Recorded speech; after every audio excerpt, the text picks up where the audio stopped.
अंजामे आज़ादे क्या कहे ये, बर्बादी ही बर्बादी है। अंजामे आज़ादे क्या कहिए, बर्बादी ही बर्बादी है। और जो दर्स शहे बतहा ने दिया, दुनिया को बताना भूल गए। हर तरह की बड़ाई बुजुर्गी अल्लाह वहदहू ला शरीक खालिक कायनात मालिक अर्ज़ समावात के लिए लायक व ज़ेबा है।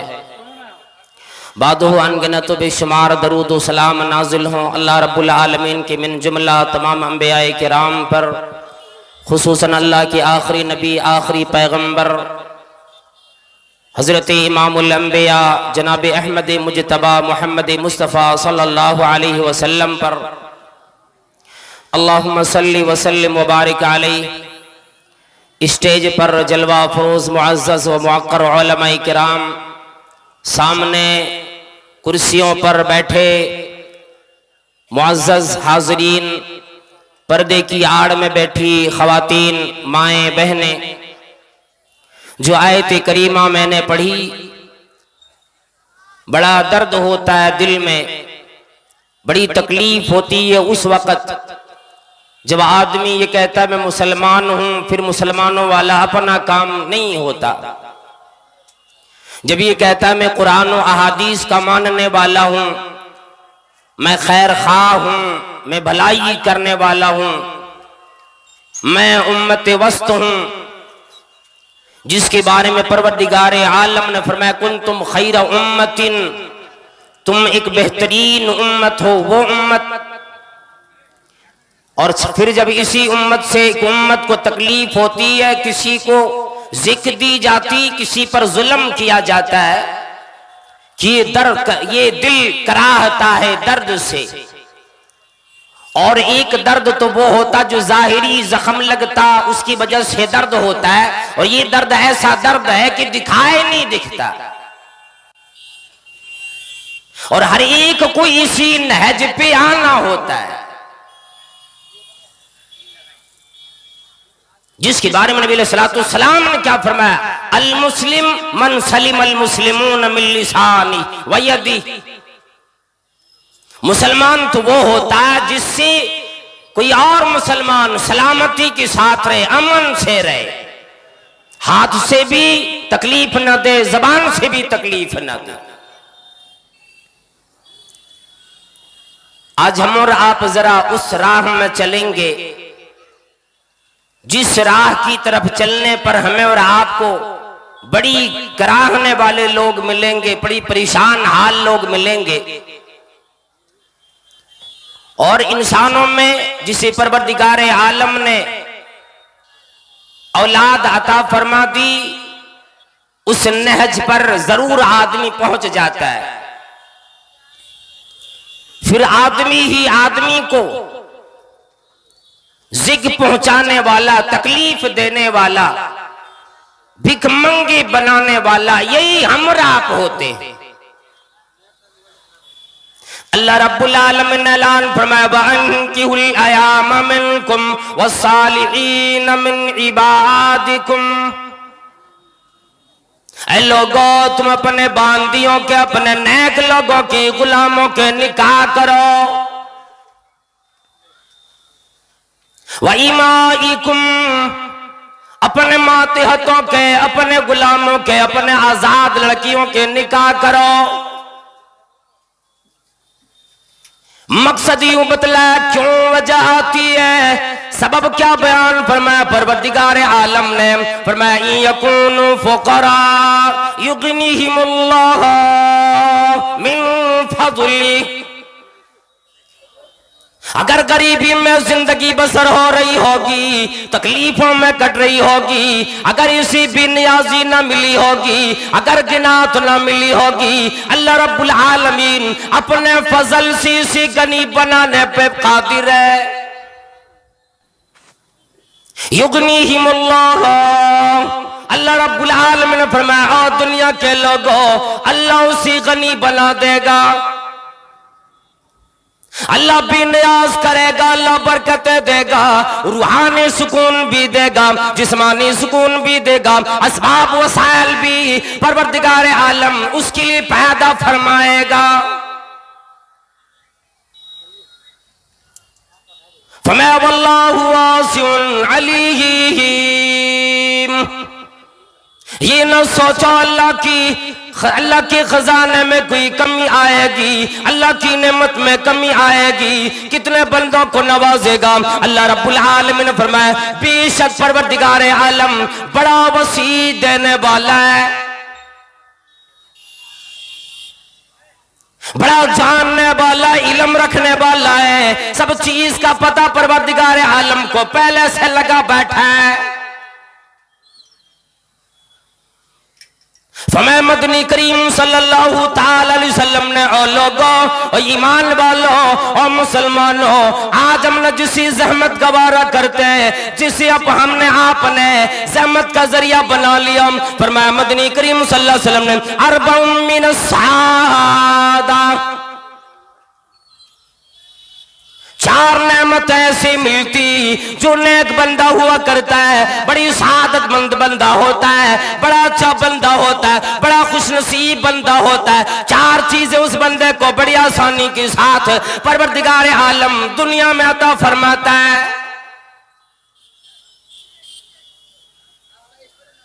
सबसे पहले नंबर पे पर अल्लाह के नबी सल्लल्लाहु अलैहि वसल्लम फरमाया अल मरातु सालिहा, नेक बीवी मिले, नेक जोड़ी मिले, ये अल्लाह रब्बुल आलमीन की तरफ से खुशनसीबी का एक सबब है कि बंदा खुशनसीब है, इसलिए नेक बीवी नसीब में आई।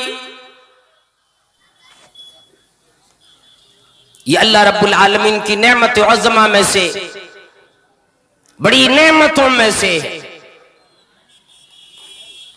अल मरातु सालिहा पहले नंबर पे बतलाया। अब हम और आप इसकी तलाश करते ही नहीं,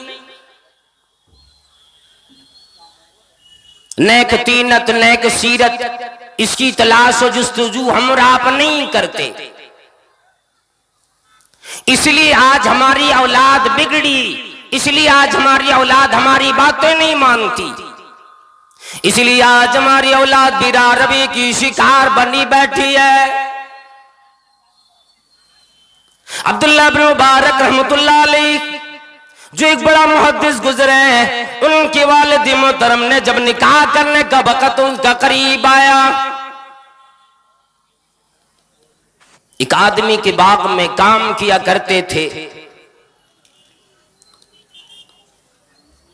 हजरत मुबारक रहमतुल्लाह अलैह बाग का मालिक एक दिन आ गया, उनसे फल मांगा कि मीठा फल कोई लेकर के आओ, मुझे आज खाने का दिल चाहा है। लेकर के आया, फल कड़ुआ निकला, खट्टा निकला, दोबारा मंगवाया, फिर खट्टा निकला, फिर मंगाया, फिर खट्टा निकला। कहने लगे ऐ मुबारक क्या तुम्हें पता आज तक नहीं लगा इस बाग का मैंने तुम्हें कब से रखवाली करने वाला बनाया हूँ, बागबान बनाया हूँ, तुम्हें आज तक तो हर दरख्त के फल का जायका मालूम हो जाना चाहिए था, लेकिन ऐ मुबारक क्या ये मजाक बना रखा है, जब मैं फल मांगता हूँ मीठा तो खट्टे लेकर चले आते हो। वह कहने लगे ओ मालिक, ओ मेरे आका, ओ मेरे इस बाग की मालिक, अल्लाह की कसम मुझे आज तक ही पता न लगा किस दरख्त का फल कड़वा कसीला है, किस दरख्त का फल मीठा है, कौन सी दरख्त का फल खट्टा है। कहने लगे क्यों मालूम ना हुआ। कहने लगी क्या आपने मुझे अपने बाग का बागबान न बनाए। कहा कि हाँ बना दिया। कहा मालिक आसमान और जमीन जिस पे मैं खड़ा हूं वो भी गवाह कल क़यामत में आएगी कि मैंने आज तक आपकी इस बाग से आपकी इजाजत न मिली, एक भी फल मैंने चख के न देखे, किसी दरख्त का फल मीठा है किसका खट्टा मुझे पता क्यों कर लगे। मालिक के दिल में ये बात बड़ी बैठ गई। उनकी एक ही बेटी थी। मुबारक रहमतुल्लाह अलैह को अपने घर बुलाए और एक दिन कह लगे मुबारक मेरी एक इकलौती बेटी, जैसा कि तुम्हें अंदाजा है पता भी है, अब मेरी बेटी की शादी का वक्त करीब आ गया, बालिग हो गई, अब मैं चाहता हूं किसी अच्छे लड़के से, किसी नेक और साले लड़के से मैं अपनी बेटी का निकाह कर दूं। कहने लगे आप चाहते क्या? कहा आप मशवरा मुझे दो। कहने लगे देखें आप, यहूदी लोग अगर अपनी बेटियों की शादी करता तो दौलत देखता है। अगर आपको दौलत देखना, दौलत पसंद है, तो आप यहूदी के तरीके पर अपनी बेटी के लिए ऐसे शौहर का, ऐसे दामाद का, ऐसे दूल्हे का इंतखाब करें जो मालदार हो, जिसके घर में आपकी बेटी जाएगी और चार जानिब गुलामों का डेरा होगा, नौकरों का डेरा आएगा, किसी एक हुक्म पर सारे लोग दौड़ेंगे, आपकी बेटी मलिका बल्कि उसके घर में रहेगी। और हाँ मेरे मालिक, अगर आप चाहती अपनी बेटी का निकाह नसरानियों की तरीके पे करो जो सिर्फ हुस्न जमाल देखा करता है, जो ये देखता है कौन हसीन और जमील है, तो आप अपने बेटी का रिश्ता अखलाक न देखकर, किरदार न देखकर सिर्फ ऐसे लड़के से करा दे जो निहायत खूबसूरत हो। और आगे ये बयान फरमाने लगी, आओ मेरे बाग की मालिक, अगर आप चाहते कि अपनी बेटी का निकाह जनाब मोहम्मद करीम सल्लल्लाहु ताला अलैहि वसल्लम की तरीके पे करो तो ये ऐलान सुनो, तुल्कहुल मरातु लि अर्बा, चार चीजों को देखकर अक्सर लोग शादियां किया करते हैं, चार चीजों को देखकर लड़कियों की शादी की जाती, औरतों की शादी की जाती, निकाह किया जाता है। सबसे पहले नंबर पर लिमालिहा, माल देखा जाता, वली हसबिहा, उसका खानदान देखा जाता, वली जमालिहा, उसकी सूरत देखी जाती, और अल्लाह के नबी सल्लल्लाहु अलैहि वसल्लम फरमाए वली दीनिहा, तीन भी देखा देखने वाला। जो आदमी ये सोचता है मेरे घर में बहू आएगी, घर में रौनक आएगा, घर जन्नत बनेगी, उसकी औलाद नेक बनेगी, नेक बहू तलाशा करता है, वली दीनिहा, तीन को देखकर अपने बहुओं को घर में लो। तीन चीजों में कोई गारंटी न दी, पर मैं वली मालिहा कोई गारंटी न दी, वली हसबिहा कोई गारंटी न दी, वली जमालिहा कोई गारंटी न दी। जब आई बारी दीन की, फरमाया फज़फर बिज़ात दीन, और मेरी उम्मती के लोगों ईमान वालों, अगर तुम नेक बेटियों का निकाह करोगे, नेक लड़कियों से शादी करोगे, जाओ मेरा वादा है तू कामयाब हो जाओगे। तरीबत यदाहा, तेरे हाथ दौलत से भर जाएगा, तेरे घर माल आ जाएगा, तेरे घर दौलत आ जाएगी। उस मालिक ने मुबारक रहमतुल्लाह अलैह को तो जांचा भी था कि ये ऐसा ईमानदार, ऐसा अमानतदार है, मैंने बाग में कई सालों से रखा, आज तक खयानत जानने की वजह से एक भी मेरे दरख्तों का फल नहीं चखा, इससे बड़ा ईमानदार अमानतदार कोई नहीं। अंदर तशरीफ ले गए, फिर बाहर आए, कहने लगे मैं जब घर गया अपनी बीवी से मशवरा किए, मेरी बेटी के लिए सबसे बेहतरीन शौहर का इंतखाब करो, सबसे बेहतरीन लड़के का इंतखाब करो। ऐ मुबारक, अगर तुझे ये रिश्ता मंजूर हो, मैं अपनी बेटी का निकाह तेरे साथ कर दूं। गुलाम बादशाह ने अपनी बेटी को हवाले किया। 2 टके हमारी जेब में नहीं आ जाते, एक दंदन आता फिरता है जी, थोड़ा मालदार लड़का देखियो, खानदान वाला देखियो, मुखिया आदमी हूं, अपने बेटे का निकाह गरीब लड़के से करूं तो कैसे करूं। तो ऐसी कौम पर आ गई बर्बादी और आया बर्बादी का वक्त। जिसके घर में डीजे बजेगा, जिसके घर में रातों दिन गाने बजेंगे, जिसके घर में सिर्फ फातिहा का अंदाजा किसी को नहीं, कुरान करीम की तिलावत नहीं, उसके घर में आपकी बेटी जाएगी, क्या नेकल औलाद होगी उसकी? मुबारक रहमतुल्लाह अलैह ने जब उस लड़की से शादी की, और अल्लाह वालों जरा अंदाजा तो करो, कोई बाप अपनी बेटी के लिए जब नेक लड़की का इंतखाब करेगा, बाप को भी अंदाजा है मेरी बेटी कितनी नेक है, कितनी परहेजगार है, उसके लिए एक नेक लड़के का उन्होंने इंतजाम किया है। आज हम में और आप में जरा गरीबान में झांक के देखे, हमारी बेटियों का अंदाजा हमें लगता कि घर में बंद कमरे में हमारी बेटी कितनी रात तक जागती है, मोबाइल कितनी रात तक चलाया करती है, इंस्टाग्राम में व्हाट्सएप पर चैटिंग करते हुए कब तक रात गुजारा करती, किसी को अंदाजा नहीं। उनको अंदाजा था। और अल्लाह अकबर, जब उन्होंने शादी कराई तो उन्हीं के वतन से हजरत अब्दुल्ला बिन मुबारक रहमतुल्लाह अलैह की विलादत हुई, जो आगे चलकर एक बहुत बड़े मुहद्दिस गुजरे, हदीसों के ज़खायर जमा करने वाले एक ऐसे परवरदिगार आलम का चुनिंदा बंदा गुजरा जो दुनिया के अंदर मिसाल बन गया। फरमाया कि और लोगों, चार चीजें खुशनसीबी की होती है, उनमें से पहले नंबर पर अलमरतु सालिहा, नेक बीवी। अब इसमें जरा आप चले जाएं, बस इसी बात पर मैं बहस करूंगा।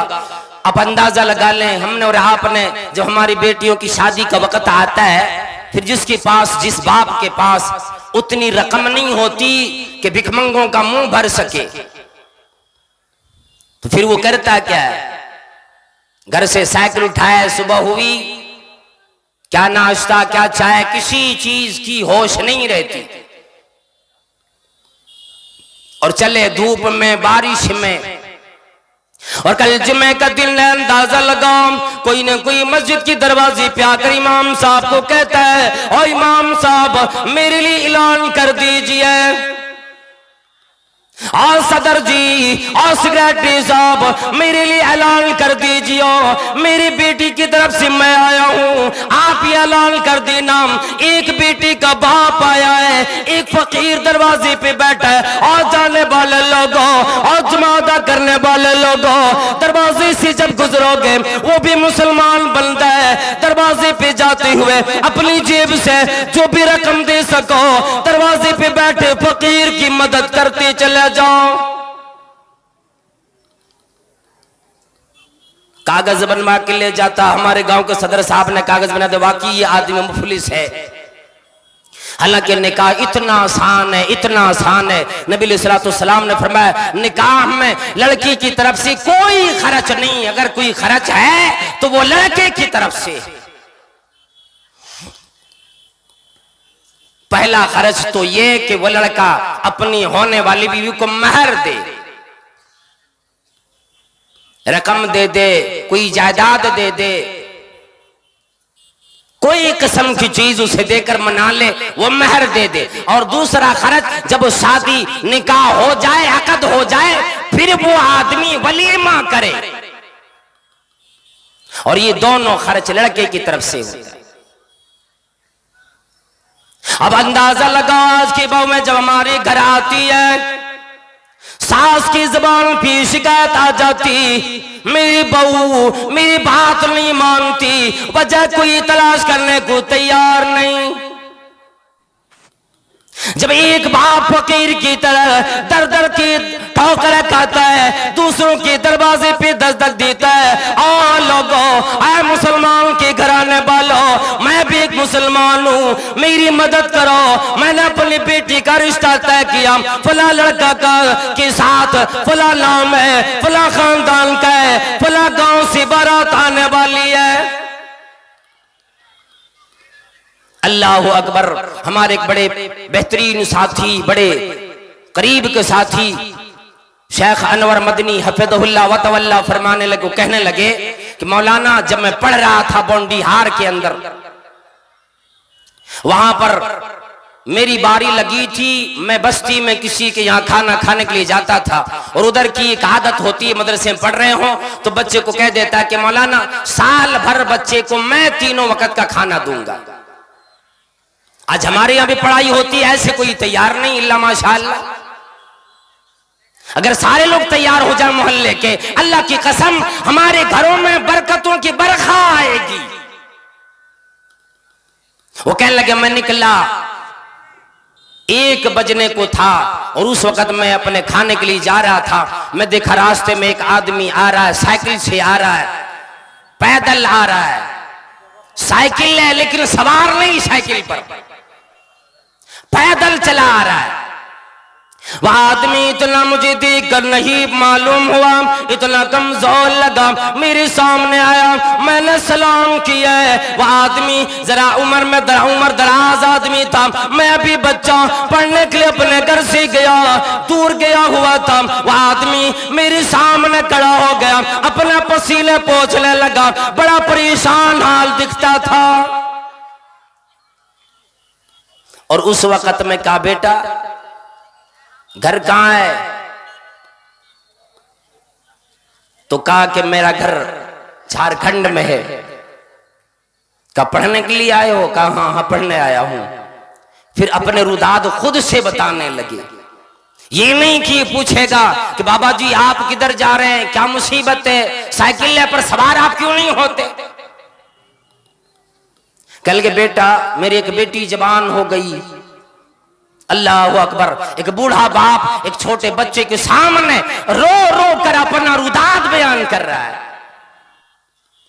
और बेटा मेरी एक बेटी जवान हो गई, शादी मैंने लगाई, इतनी मांग ली है, इतने मांग किया है, इतना मांग किया है। मैं आज मेरी ज़हन में, मेरे दिलो दिमाग पर इस कदर फिक्र चाहिए, तारीख भी तय हो गई और ओ बच्चे आज तक मैंने अपनी बेटी के लिए उतना इंतजाम नहीं कर पाए।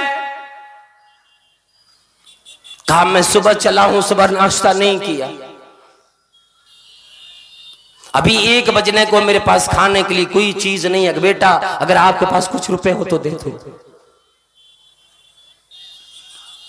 मैं अभी पहुंचा नहीं हूं जहां पे जा रहा हूं, फला गांव मुझे आज जाना है, वहां पे कुछ मदद लेनी है, फिर मुझे जो पैसे मिलेगा वो अलग बात है, लेकिन अगर अभी आपके पास कुछ है तो मुझे दे दो, मैं ताकि उससे पानी पी लूं।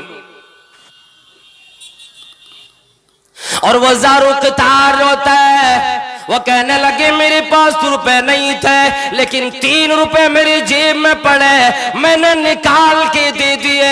और वो मदनी हफिज़ुल्लाह तआला फरमाने लगे क्या मौलाना मुझे अंदाजा नहीं था, मैं अपने मदरसे से खाने के लिए निकलूंगा, मैं इतनी बड़ी मदद के लिए, मैं एक बच्चा होकर एक बुजुर्ग आदमी मेरे सामने अपनी मजबूरी बयान करेगा। कल क़यामत की घड़ी होगी, हम आपसे सवाल किया जाएगा, ओ लोगों मैंने तेरे लिए तेरे जोड़े बनाए, व मिन आयातिही अन खलक़ लकुम मिन अनफुसिकुम अज़वाजल लितस्कुनू इलैहा। अल्लाह रब्बुल आलमीन की निशानी है ये कि अल्लाह रब्बुल आलमीन ने तुम्हें में से तुम्हारी जोड़ी भी बनाई। वजाल बैनकुम मवद्दतुम व रहमा। अल्लाहु अकबर। इनका के जरिए से मियां बीबी में परवरदिगार आलम ने फरमाया दोनों में मैंने निहायत दर्जे की मोहब्बत पैदा फरमा दी। वजाल बैनकुम मवद्दतुम व रहमा, ये परवरदिगार आलम की निशानियों में से है कोई कौम, है कोई आदमी जो इस पे अंदाजा करे, गौर करे। हम और आप में से सुन करके एक कान से सुने दूसरे से निकाल दिए।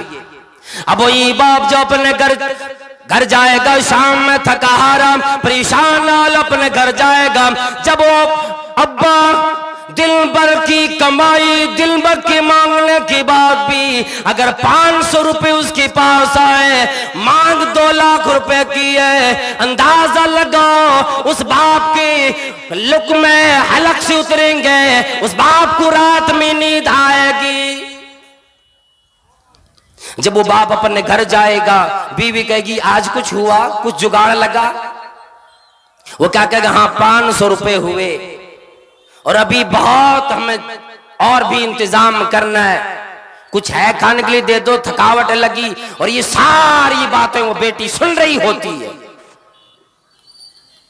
कि मेरे बाप ने मेरी खातिर अपने आप को फकीराना जिंदगी पे मजबूर कर दिया। फिर वो बेटी को उससे अपने आप को, इलाही मेरी जिंदगी तूने क्यों दी कि मैं अपने बाप पे बोझ बन गई।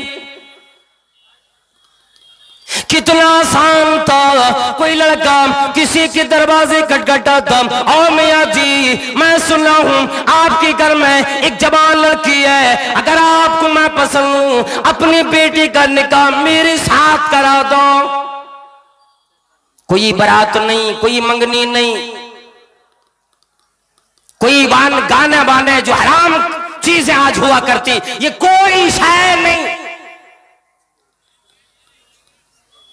बाप ने अंदर बुलाया, अपने बेटी से निकाह करके घर भेज दिए, बस यही है। और आज तो ये पहले देखने जाएगा, आज नजर टाक है, लोग आएंगे, दोस्तों को यारों को ये बेगैरत भेजता है। वो कहता मैं तो नहीं जाऊंगा, फला मेरा दोस्त है उसे लेकर चले जाए आप। फिर घर वाले आएंगे और जब सारा मामला हो जाएगा फिर कहेगा जी मेरी बहू जो बड़ी बहू है ना आज तक वो आई नहीं, बस एक बार वो आ जाएगी फिर तो रिश्ता तय हो गया, समझ लो। ये धीरे धीरे ऐसे खल्लास मुफलिस बना देता है कि घर बेचने पर मजबूर हो जाता है। मीर तकी मीर के बारे में आज मैं पढ़ रहा था, बाज लोगों ने यह भी कहा कि ये वाकया सही नहीं, लेकिन बाज लोगों ने बयान भी किया, बाज लोगों ने कहा भी है कि न ठीक वाकया है। और मीर तकी मीर ने जो अपनी जिंदगी का आखिरी शेर कहा वो इसी वाकये के अंदर मुजमर है। उनकी एक बेटी थी, लड़का जब तलाशने शुरू कर दिए कोई बगैर मांग वाला लड़का नहीं मिला, यानी हर बेगैरत से उनका साबका पड़ा। आखिर में है तो बेटी, बाप नेक चाहता हो, परहेजगार चाहता हो, उससे क्या मतलब रखता जब कोई मिलता ही नहीं। उन्होंने आखिर में एक मांगने वाले, जहेज लेने वाले लड़के से रिश्ता तय किया और चुपके से अपने घर को बेच डाला। कहा कि मैं कहीं भी रहकर अपनी जिंदगी गुजार लूंगा, मेरी एक बीवी है और मैं, बस ये दोनों कहीं भी कुटिया में रहकर जिंदगी गुजार लेंगे। घर बेचकर बेटी का रिश्ता कर दिए। और जब बेटी रुखसत होकर जाने लगी, किसी सहेली ने आकर कह दिया तुम्हें अंदाजा भी है कि तेरा घर तेरे अब्बा ने अपने घर उजाड़ के बसाया है। और अभी तक मीर तकी मीर की बेटी को ये पता नहीं चला था कि मेरे अब्बा ने इतनी बड़ी कुर्बानी दी मेरी खातिर। वो क्या कहती है कि जब अपने ससुराल गई, इस सदमे में इतना पड़ी, जब अपने ससुराल में मांग कर लाई हुई तमाम चीजें देखी, पलंग लगा लड़के का अपना नहीं, घर में जितनी हंडियां आई लड़के की तरफ से अपना नहीं, बिस्तर अपना नहीं, सवारी अपनी नहीं, कोई लिबास अपना नहीं, सारा का सारा इंतजाम करने वाला लड़की का बाप है। ये सोच सोच कर लड़की को गशी आई, अचानक हार्ट अटैक आया, मौत हो गई। उसी रात में मीर तकी मीर की बेटी का इंतकाल हो जाता है। और बाप जब फजर की नमाज के लिए जा रहा होता है, लोग कहते हैं कि आपको पता है आपकी बेटी का इंतकाल हो गया। खबतुल हवास होकर, अवसान खता होकर दौड़े दौड़े अपनी बेटी का ससुराल आता है। वो लोग कहते हैं आने के बाद कितने समझाने वाले होते ना, और जी सब्र कर लीजिए, अल्लाह को यही मर्जी थी, अल्लाह ने यही तकदीर में लिखा था। उस वक्त सारे लोग चले आते, नमाजी भी, काजी भी, हाजी भी, मुखिया भी, सरपंच भी, चौधरी भी, अमीर और गरीब सारे लोग आते कि बेटी का बाप आया है, चलो समझा दो, चलो सब्र दिला दो। लेकिन उस वक्त कोई नहीं आता जब एक बेटी का बाप दर दर की ठोकरें खाकर भूखे प्यासे रहकर भीख मांग रहा होता है।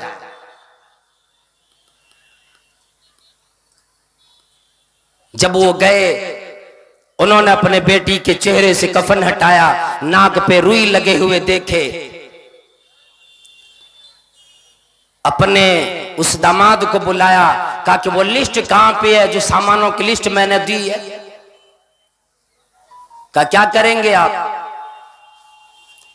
कहने लगे ये जो सफेद कफन मेरी बेटी को दिया है, मैंने तो जहेज में ये नहीं दिया था, ये आया कहां से? मैं इसलिए फहरिस्त देखना चाहता हूं, इसलिए लिस्ट देखना चाहता हूं। तुमने सारी चीजें मांग ली, एक चीज जो मांगनी थी वो चीज मांगी नहीं। मैंने हर चीज अपने बेटे को दे दी, कफन देना बाकी रह गया था। मैंने तो अपने बेटे को सुर्ख जोड़े देकर, लाल जोड़े देकर अपने घर से विदा किया।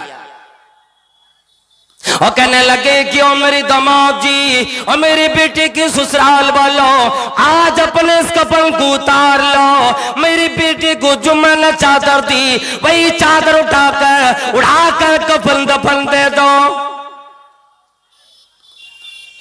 फिर जाकर अपनी बेटी का चेहरा देखे, चीख मारी और कहने लगे ओ मेरी बेटी, आज के बाद से मैं शायरी नहीं करूंगा, मैं कोई शेर नहीं कहूंगा। आज मैं यूं कहता हूं, आज मेरा ये आखिरी शेर होगा। और कहने लगे अब आया है ख्याल आराम जहां इस नामुरादी में, अब आया है ख्याल आराम जा इस नामुरादी में। और कफन देना तुझे भूले थे हम असबाब शादी में। ओ मेरी बेटी, मैंने सारी चीज दे दी, मैंने एक चीज भूल गए, कफन देना भूल गए। इतना बड़ा भिखमंगा है, सारी चीज अपने बीवी के घर से लेके आता है। कुरान करीम का ऐलान सुनो और नौजवानों, फमा अर्रिजाल कव्वामून अलल निसाई बिमा फद्दलल्लाह बादुहुम अला बाद व बिमा अनफकू। लड़कों की दो वजह से परवरदिगार आलम ने लड़कियों पे फौकियत दी, फजीलत दी, बढ़ाई दी।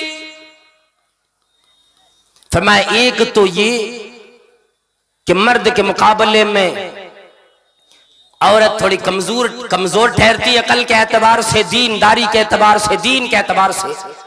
और दूसरा ये कि मर्द दिन भर कमाकर मजदूरियां करके अपने बीवी को खिलाता पिलाता है। ये दो वजह है जिसकी वजह से ये फजीलत मर्दों को दी गई। वलिर्रिजाल अलैहिन्ना दरजा, फरमाया मर्दों का औरतों के ऊपर एक अलग मर्तबा होता है, एक अलग फजीलत होती है। ये वजह है। निकाह के वक्त खुतबे में जो पढ़ा जाता है, जो आयतें पढ़ी जाती हर वक्त ही का, या अय्युहल्लज़ीना आमनुत्तक़ुल्लाह, ईमान वालो डरो अल्लाह से। शादी कर रहे हो, निकाह कर रहे हो, अल्लाह से डरो। और उस वक्त काजी साहब आके कहता है मैंने फलाने की बेटी को फला दो गवाह की मौजूदगी में, उनकी वली फला साहिब मौजूद है, मैंने बहैसियत काजी फला को आपके इसमें दिया। और उससे पहले कहता है कि बाइबस महर इतना अलावा नान नफका। तो ये नान नफका क्या चीज है भाई? सारी जिंदगी का असासा लेकर तो आप अपने ससुराल से जा रहे हो, अपनी बीवी के घर वालों को मजबूर करके जा रहे हो, फिर आप नानो नफका के मालिक बने कहां?